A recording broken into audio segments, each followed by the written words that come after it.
안녕하세요. 삼성서울병원 유튜브 구독자 여러분, 여러분의 건강 MC 남혜정입니다. 간지러워서 밤에 잘 수가 없다. 피부에 벌레가 기어가는 것 같다. 피가 날 때까지 긁어도 계속 가렵다. 이 심한 아토피 피부염으로 고생하는 환자분들이 하시는 말씀인데요. 이 아토피 피부염은 주로 아이들에게 나타나지만 성인이 되어서도 낫지 않거나 어렸을 때는 없었지만 성인이 돼서 새로 진단받는 경우도 적지 않다고 합니다. 상상할 수 없는 가려움과 싸워야 하는 건 물론이고요. 눈에 보이는 피부의 증상이 나타나기 때문에 정상적인 사회활동에 어려움을 겪기도 하는데요. 오늘은 이처럼 삶의 질을 심각하게 떨어뜨리고 심하면 우울증까지도 불러오는 피부 질환, 성인 아토피 피부염에 대해서 삼성서울병원 피부과 오세진 교수님을 모시고 발생 원인부터 치료법까지 자세히 알아보겠습니다. 교수님 안녕하세요.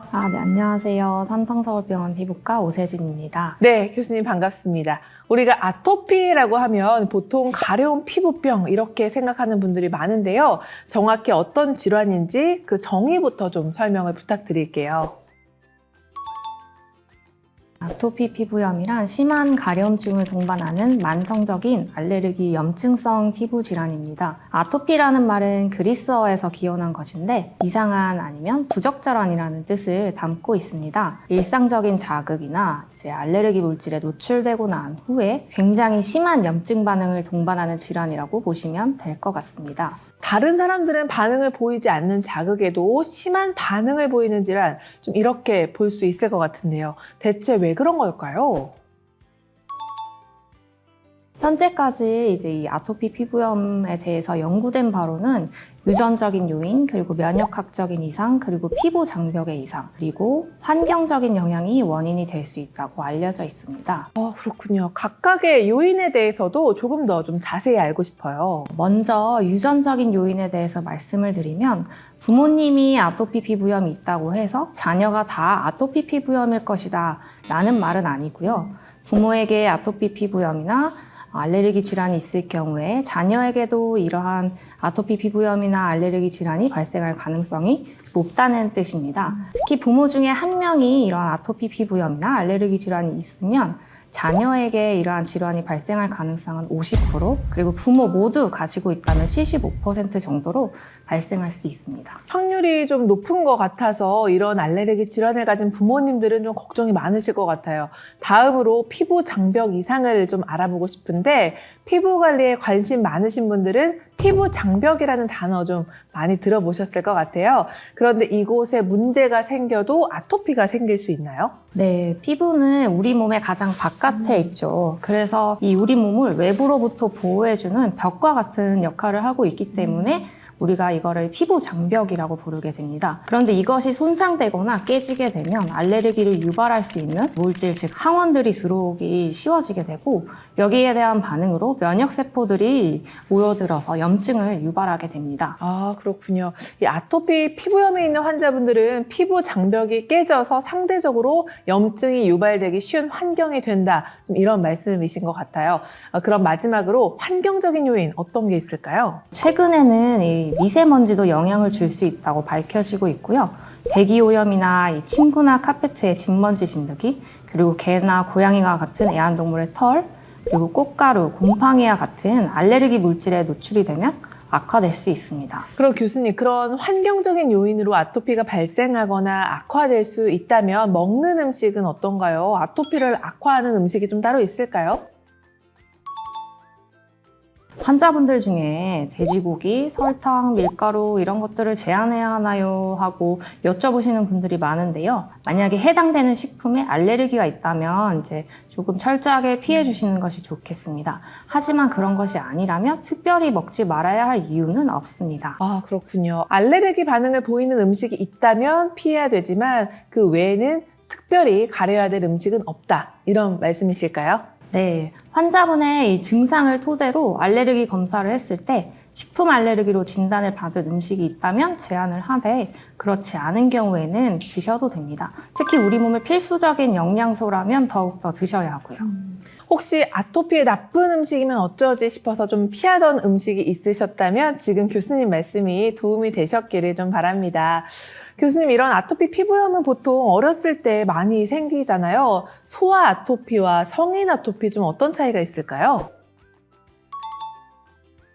네, 말씀하신 것처럼 아토피 피부염은 소아 때 흔하게 발생해서 시간이 지나면서 대부분 좋아집니다. 하지만 일부는 소아 때 생긴 아토피가 성인까지 쭉 가는 분들도 있고, 어렸을 때는 없었지만 성인이 돼서 새로 진단받는 분들도 있습니다. 소아 때 특히 2세 이전에 생기는 아토피 피부염은 이 양뺨이 빨갛게 되어 오는 경우가 많고, 증상이 팔다리 이 바깥쪽 편측에 잘 생기게 됩니다.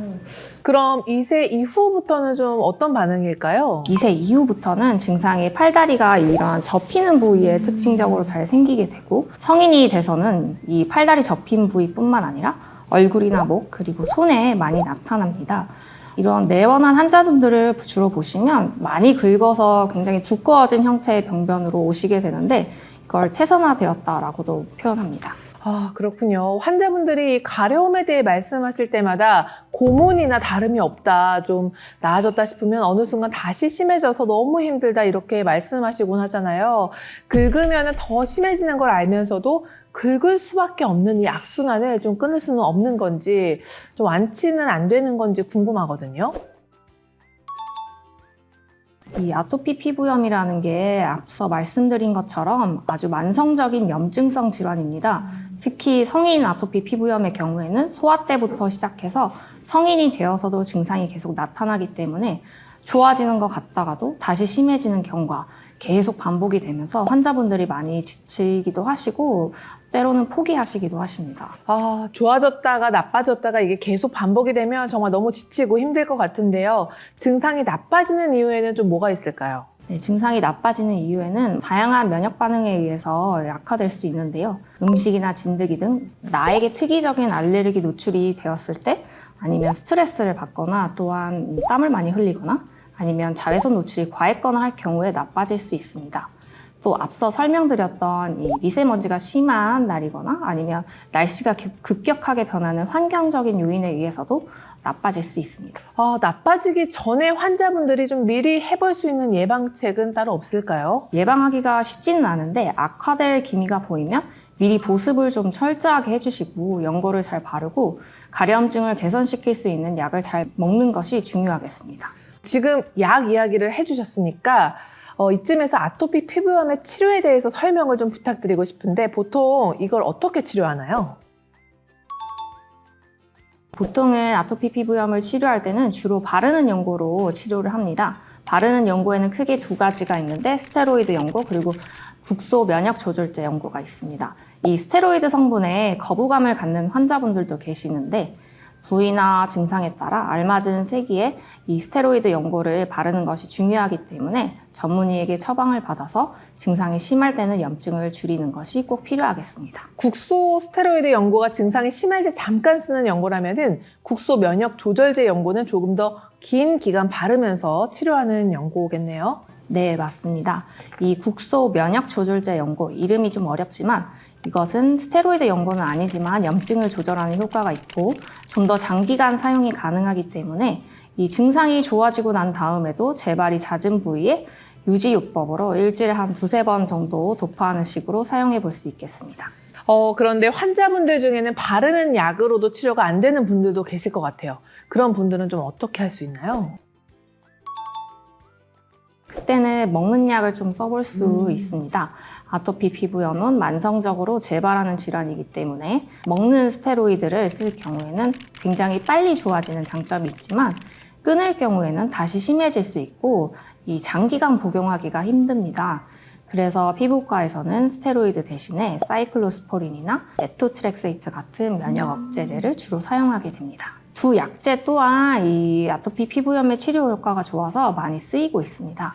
그럼 오래 복용을 하더라도 큰 문제가 없는 걸까요? 사실 이 약제들도 이제 장기간 사용할 경우에는 부작용이 있을 수 있기 때문에 정기적으로 병원에 내원하셔서 전문의의 감독 하에 복용하시는 것을 권고드립니다. 길게 보고 치료해야 되는 질환인 만큼 전문의와 상담은 필수인 것 같습니다. 교수님, 그런데 바르는 연고나 먹는 약으로도 증상 조절이 안 되는 아주 심한 중증 아토피 피부염 환자분들도 계시잖아요. 그런 분들은 좀 어떻게 치료를 하나요? 이 중증 아토피 피부염을 치료하기 위해서 사실 신약 개발이 연구가 꾸준하게 진행이 되고 있습니다.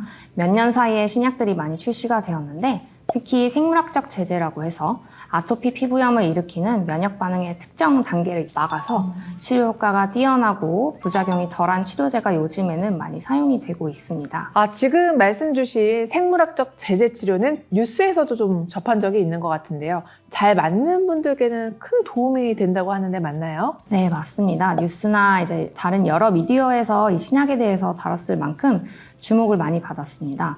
이 외에도 최근에는 또 류마티스 질환 등에 쓰이는 잭저해제라고 해서 치료 효과가 굉장히 빠른 면역 조절제도 아토피 피부염에서 이제 사용이 가능합니다.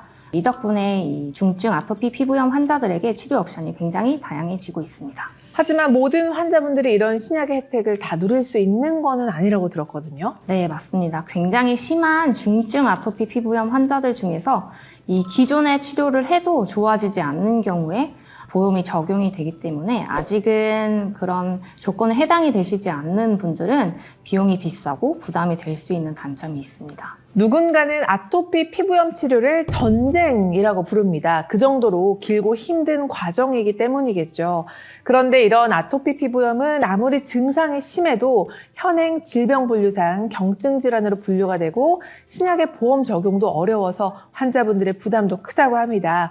삶의 질을 심각하게 떨어뜨릴 수 있는 질환인 만큼 환자분들이 정책적으로 좀 배려받고 마음 편히 치료받으실 수 있기를 좀 바라면서 오늘은 여기서 마무리하도록 하겠습니다. 삼성서울병원 구독자 여러분들이 모두 건강해지는 그날까지 건강 인사이트!